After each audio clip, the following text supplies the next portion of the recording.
Good Tuesday morning, everyone, and thanks for joining us from the Ohio AgNet, the voice you know at the News You Trust studio, sponsored by BASF. Visit your local ag retailer. About 0% financing on all BASF crop protection, seed treatment, and Zetavo brand soybeans, now through March 15th.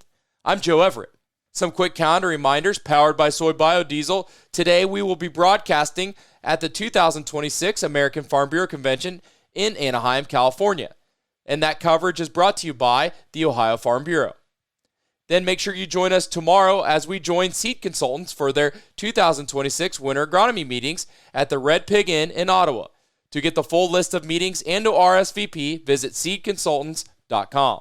Well, the results from the USDA report from yesterday had to be described in one word. That would be brutal. It delivered one of the biggest surprises of the year, led by corn. Instead of the yields dropping like many expected, USDA raised corn yields by half a bushel and added 1.3 million harvested acres. On the demand side, corn exports and ethanol use were unchanged, while soybean exports were cut and crush increased slightly. South America saw only minor adjustments. To learn more from yesterday's USDA report, we'll hear from Ryan Martin coming up in today's grain analysis.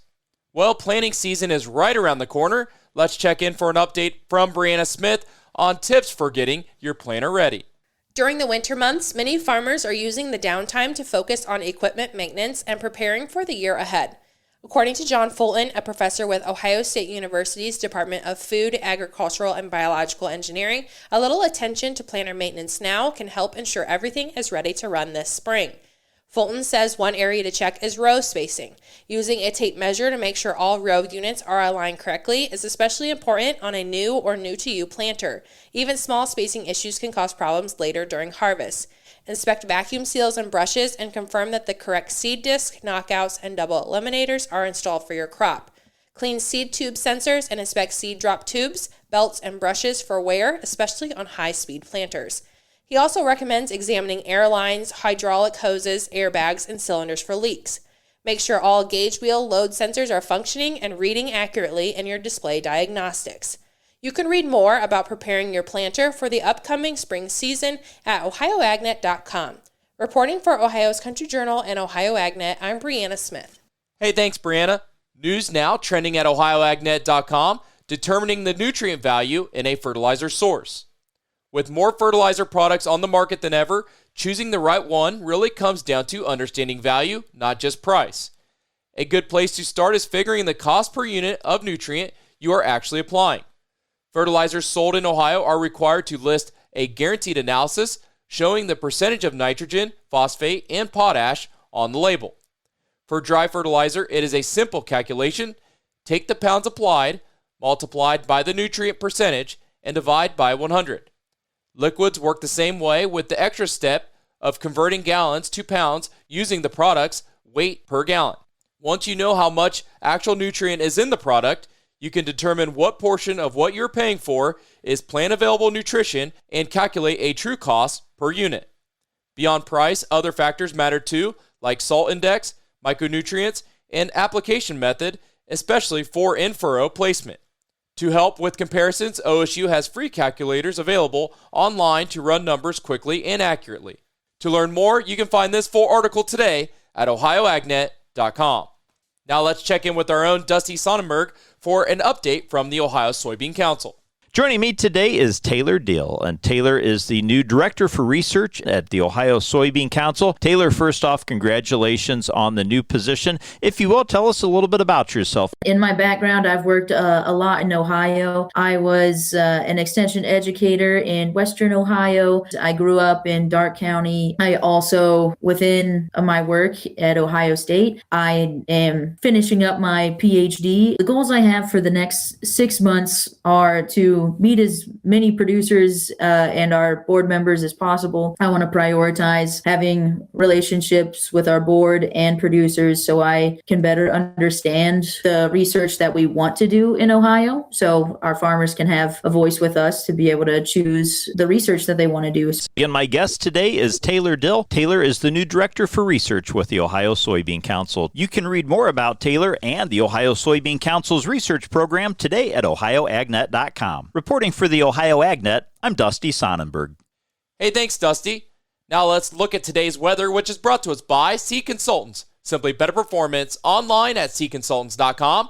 Here's your forecast. Mild air dominating for your Tuesday. I'm Chief Meteorologist Ryan Martin with that Ohio Ag weather update. We've got a system passing by well to the north today. Low pressure moving across Lake Superior and upper Michigan into Canada. Cloud cover from that low gets all the way down to northern tier counties and maybe into the Lake Erie Basin, but I don't think precipitation does. We stay mild through the day today. Cooling off big time overnight tonight as the frontal boundary swings through in southern Ohio. Probably have to keep the door open to a few rain showers near midnight through dawn tomorrow morning.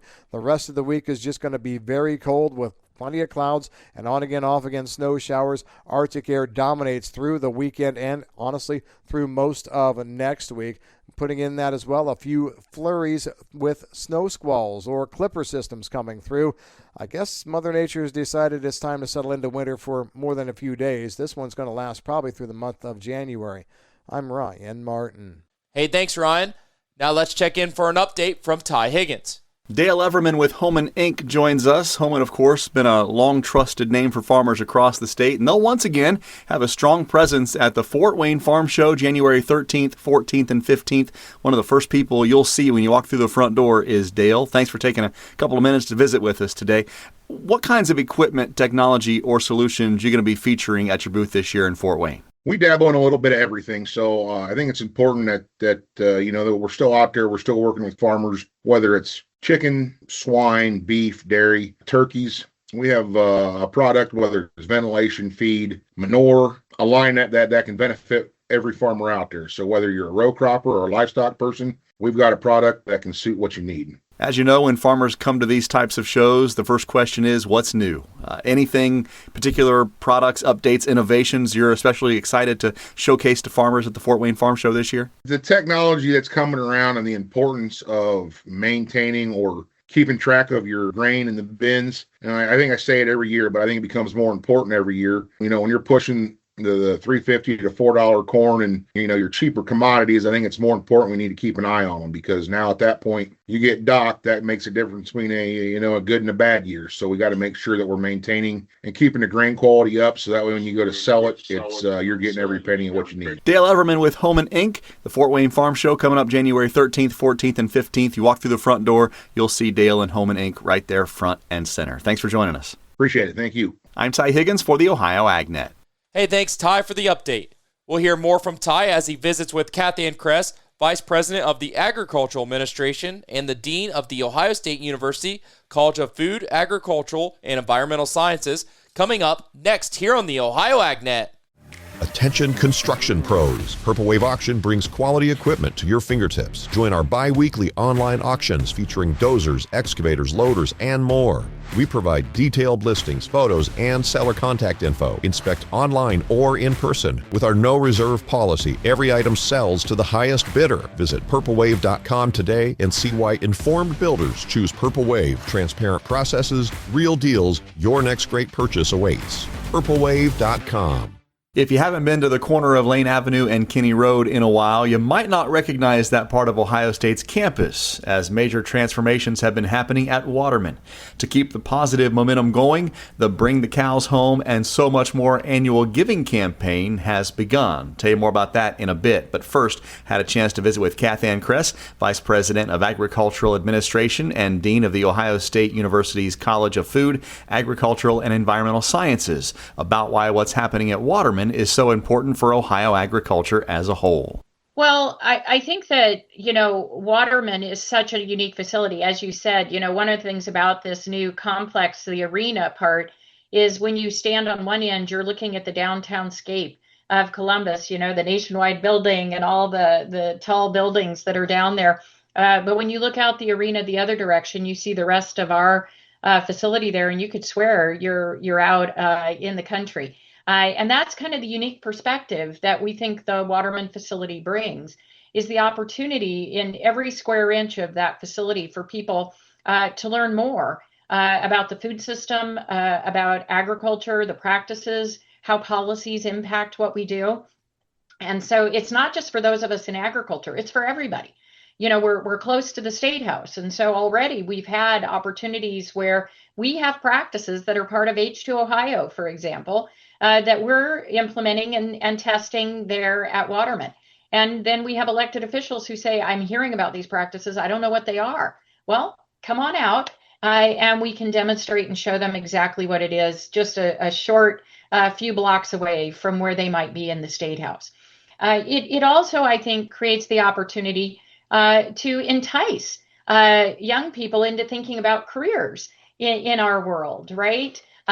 We already have been utilizing Waterman so differently and making sure that we're inviting a lot of young people, getting a lot of students out there for different experiences and learning about how high-tech agriculture is, the breadth of careers, that it's not just, putting on a pair of bib overalls and driving a tractor, that there are an incredible amount of careers that are available to young people to be a part of our industry. And Waterman is a great showcase for that. And to see the technology and the science that's involved, I think could be very exciting as they consider their future workforce plans. So whether we're thinking about the general public, whether we're thinking about potential people to come into our industry, whether it's to celebrate those who are already there. We plan a lot of 4-H events in these spaces.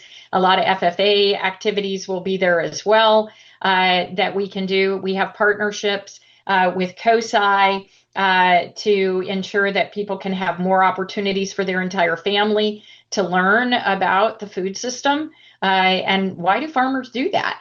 And our hope is that we can help be part of telling the story of agriculture and especially the uniqueness of agriculture in Ohio. That's Kathy Ann Kress, Vice President of Agricultural Administration and Dean of the Ohio State University College of Food, Agricultural, and Environmental Sciences. Find out more about the Bring the Cows Home and so much more annual giving campaign online now at give.osu.edu/bringthecowshome. My full conversation with Dean Kress and do's and don'ts for leasing your farm for energy online with a brand new podcast at ohioagnet.com. I'm Ty Higgins reporting. We'll see you down the road. Hey, thanks, Ty. Stay tuned. We'll be back with your grain analysis and your overnight markets after this. It's time for the Morton Buildings Building Value Days sales event running now through the end of February. Morton Buildings are built stronger, last longer, and look better. So if you're planning for a garage, farm shop, stall barn, a storage building for your RV, boat, or collectibles, or anything in between, act now. Our buildings are built to last, but these savings won't. Visit MortonBuildings.com or contact your local Morton office to take advantage of current savings on new buildings. Certain restrictions may apply. Offer valid only on select new building orders placed between January 5th and February 28th, 2026. It's now time for today's market analysis, which is brought to you by the Louis Dreyfus Company, excited to be building the newest state-of-the-art soybean crush facility in Upper Sandusky, Ohio. Call 574-566-2113 for information on soybean marketing to LDC. Here's Ryan Martin. Video may have killed the radio star, but USDA killed the grain market yesterday. As we take a look at yesterday's action, corn down sharply. When's the last time we've talked about a corn move of 20 to 25 cents? It's been a minute. Soybeans down hard as well, and it was all thanks to the mathematics of USDA. Let me tell you what I'm talking about here. We probably can't get into much, but let's put it this way.